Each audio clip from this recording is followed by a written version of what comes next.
Nih nih nih nih, tu tu tu tu, ini gini itu gitu, anu anu, no no no no, bla bla bla bla. Ayo mulai aja, 1, 2, 3, 4. Hai, hello, saya Yuki Mamamu. Anak-anak biasa memanggil saya Miss Yuki. Hari ini saya mendapatkan sebuah pertanyaan yang bagus luar biasa dari seorang anak. Pertanyaannya seperti ini. Miss, bagaimana asal-usul kuntilanak, Miss? Tolong dijelaskan. Nah, loh. Tetap harus dijelaskan ya? Oke. Sebelum menjawab, saya bertanya balik, kamu tahu kuntilanak itu dari mana? Oh, dari TV, Miss, dari media sosial dan dari film. Ya, bentuknya seperti apa? Oh, itu hantu, Miss, hantu perempuan, rambutnya panjang, kulitnya putih, bajunya juga putih. Oke, terus kenapa bisa kamu tanya? Iya, soalnya serem sih, Miss. Seremnya bagaimana? Dia biasanya duduk di atas pohon. Terus, iya dia suka ketawa. Loh, apa yang salah dengan ketawa? Katanya. Kata saya. Udah, mungkin dia adalah hantu yang bahagia, mungkin saya bilang gitu. Enggak, Miss. Dia ketawanya untuk menteror. Apalagi kalau di film, Miss. Orang yang diteror sama dia bisa sampai meninggal dunia. Oh ya? Terus dia ada di mana lagi?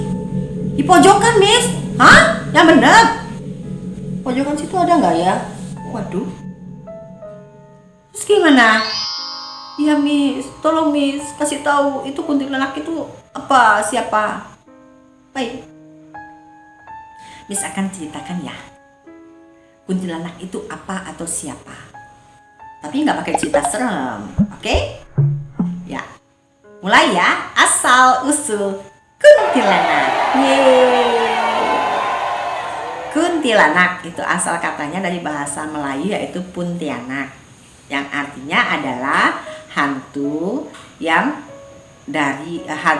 yang dulunya adalah wanita meninggal karena melahirkan anaknya.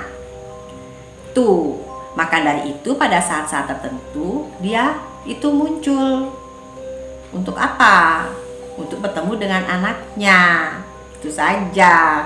Tetapi ada versi lain dari cerita kuntilanak, yaitu hantu karena ada wanita yang meninggal akibat dijahati atau dicelakai atau dibunuh oleh laki-laki yang jahat. Dan pada waktu dia menjadi hantu, dia menghantui atau mencari laki-laki yang jahat itu. Begitu saja sebetulnya. Jadi kalau yang baik-baik ya nggak dicari itu. Yang bukan anaknya juga nggak dicari ya, jadi santai saja. Nah, dari bentuknya sebetulnya hantu kuntilanak itu tidak asli Indonesia loh. Kalian tahu nggak? Loh kok bisa, Miss? Iya, kalian pasti ingat kan, bentuknya kuntilanak itu pakai bajunya apa? Pakai bajunya kan gaun.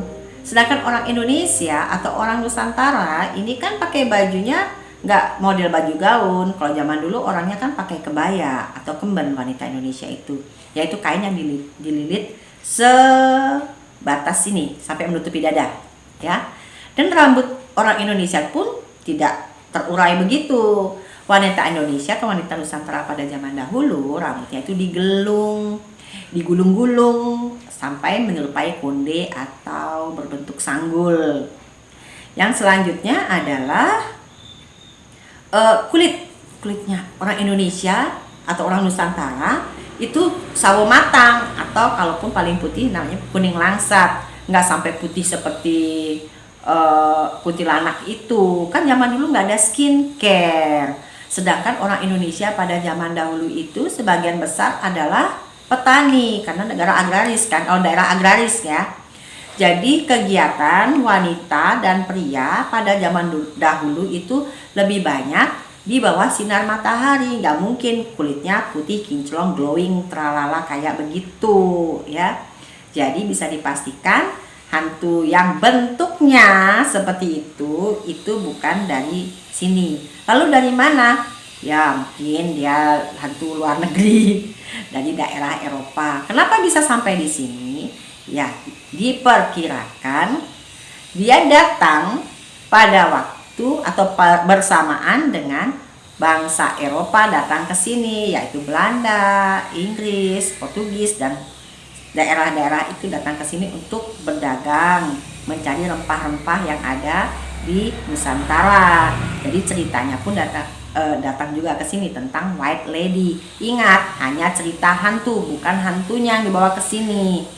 Cerita itu ada. Nah, sebetulnya tujuannya adalah untuk mengamankan, untuk melindungi anak-anak dan wanita pada saat itu karena keadaan alamnya tidak bersahabat di malam hari. Kenapa? Ya, dulu di Indonesia atau di Nusantara pada zaman dahulu, satu desa dengan desa lain itu berjauhan.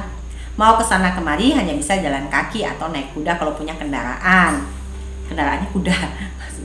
Nah, lalu pada malam hari tidak ada penerangan dan satu desa dengan desa lain dibatasi oleh hutan yang sangat lebat. Tentunya pada malam hari dengan keadaan yang gelap sangat berbahaya bagi orang atau anak yang masih berkeliaran. Takutnya diterkam hewan buas. Begitu. Jadi supaya anak-anak pulang pada saat sebelum matahari terbenam, orang tua zaman dahulu itu menakut-nakuti anak-anak dengan cara kamu pulang ya sebelum malam supaya kamu tidak diculik sama kuntilanak. Kayak anak tetangga sebelah itu yang kemarin itu pulang kemalaman sampai dicari orang desa, syukur dia dikembalikan sama kuntilanak. Sampai dia duduk di pojokan sana, duduk di bawah pohon. Tuh, kok bisa gitu, Miss? Ada yang memang begitu? Bukannya diculik kuntilanak. Itu terjadi adalah karena anak-anak zaman dahulu pun berbeda dengan anak zaman sekarang. Anak zaman dahulu itu kebutuhan gizinya tidak tercukupi sehingga ada beberapa anak yang kekurangan vitamin A dan mengalami rabun senja, sehingga enak-enak pulang di sore hari dia menjadi buta, tidak bisa lihat, sehingga tidak menemukan jalan pulang. Ya, akhirnya yang dia bisa adalah duduk tersesat di hutan, duduk di bawah pohon sambil menunggu hingga ditemukan. Kalau tidak ditemukan hewan buas ya ditemukan orang sekampung. Begitu. Loh, memangnya nggak bisa pulang ke? Iyalah, kan nggak ada listrik, nggak ada lampu jalan, jalannya cuma jalan setapak, nggak kayak sekarang. Di pinggir jalan itu banyak rumah-rumah. Kalau zaman dulu di pinggir jalan ya cuma ada hutan. Jadi satu desa tuh berkumpul rumah, terus di jalan tuh sudah tidak ada apa-apa. Jaraknya rumah satu dengan rumah yang lain pun sangat berjauhan. Gelap gulita, itu yang terjadi. Gulitanya seperti apa? Ya, coba kalian tutup mata. Nah, kayak gitu deh. Gelap sekali ya. Ya, maka dari itu supaya aman, cepat-cepat pulang, ya. Kemudian cerita ini juga untuk mengamankan juga. Maksudnya adalah selain hewan buas yang ada di hutan, hutan itu juga tempat bersembunyinya penjahat seperti pencuri dan perampok, sehingga diperlukan cerita ini untuk melindungi wanita yang mungkin ada saat-saat tertentu dia harus keluar rumah. Jadi penjahatnya berpikir, kalau mau menjahati dia berpikir ini wanita beneran atau hantu, sehingga dia biasanya karena takut itu adalah hantu, biasanya penjahat itu tidak mencelakai wanita, takut hantu kan. Iya.